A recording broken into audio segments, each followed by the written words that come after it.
جاپانی ډاکټر تیتسو ناکامورا چې خپل کار او ټول ژوند یې د افغانانو ژوند ښه والي ته ځانګړی کړی و، نن جلال آباد کې یو برید کې له ټپي کېدو وروسته مړ شو. وسلوالو داسې حال کې د 83 کلن ناکامورا پر ګاډي برید وکړ چې د یوې پروژې څارنې ته ور روان و. دی د جاپان یوې خیریه ټولنې مشر و چې افغانستان کې د اوبخوار او کرنې ښه والي لپاره کار کوه. لا تر اوسه روښانه نه ده او نه هم چا ویلي چې برید د چا کار و. ذبیح الله رحیمزی پرې له جلال آباده رپورټ لري. جاپانی ناکامورا او د افغانستان کاکا مراد نن سهار ګاډی د جلال آباد ښار په دې سیمه کې وسلوالو په نښه کړ. په برید کې هماغه شیبه د موټر چلونکی او 4 ساتونکي ووژل شول او د ژوبل. عیني شاهدان وایي وسلوال په 2 موټرونو کې پسې راغلي وو. دلته 2 ګاډي رااله، هغه ګاډي ودرول ګاډي او به کسان داسې رااله پوه شوې، بس دا 2 ګاډي داسې را روان وو، دا د جاپاني هغه بس یو ځل نه پسې پلټونه وکړه پوه شوې او بس ویې شوه ځای په ځای، هغه بس همداسې ګاډي کې کېناستل پوه شوې، دا ټول ختم شو، مړه شو، راځئ راځئ. دا د ډاکټر ناکامورا خپلوان نه دي، خواخوږي دي. هیله یې لرله چې د افغانانو دغه ټپي شوی خدمتګار به ژوندی پاتې شي. باګرام ته د درملنې په موخه لیږدول کېده خو ونه رسي. خلک امنیتي ادارو ته د نیوکې ګوته نیسي.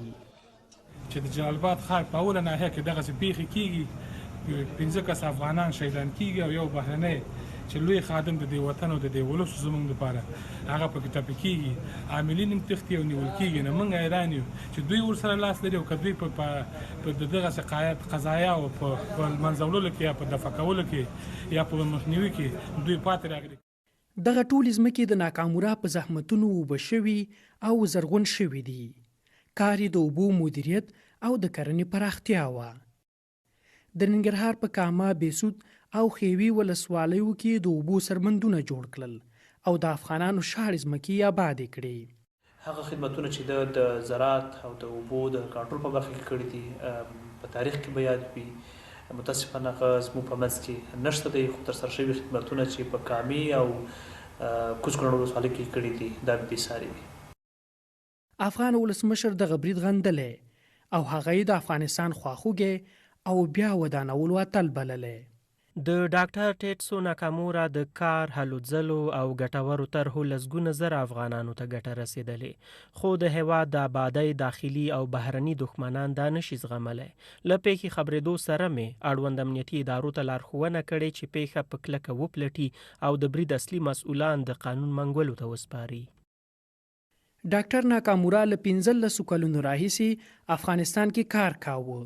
څو میاشتې وړاندې ولسمشر غني د افغانستان تابعیت هم ورکړ، خو د ژوند ورځې لنډې وې. ذبیح الله رحیمزی، BBC ننګرهار.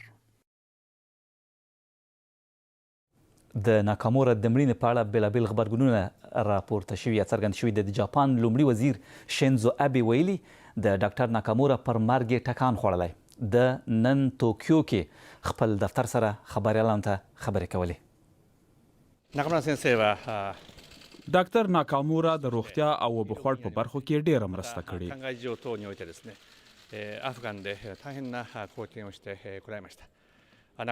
موږ پوهیږو چې د خپل ژوند په خطر کې اچولی و او په خطرناکو سیمو کې کار کوه.